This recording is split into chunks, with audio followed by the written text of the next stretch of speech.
确定可以提名韩国瑜同志来代表我们本党参与中华民国第15任的总统选举。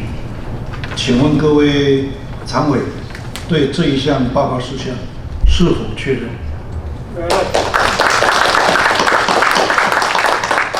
那么经过确认以后，我们会提报7月28号所举行的全国党代表大会来做最后的确认。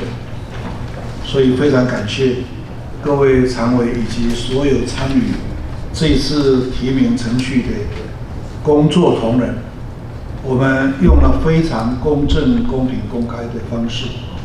我看社会上几乎是一致的称赞，我们采用了最公开、透明、最公开、公平、公正的方式，产生了总统候选人。非常感谢各位常委，非常支持我们党的这项措施。我要特别借这个机会，谢谢所有常委的开明、公正跟支持。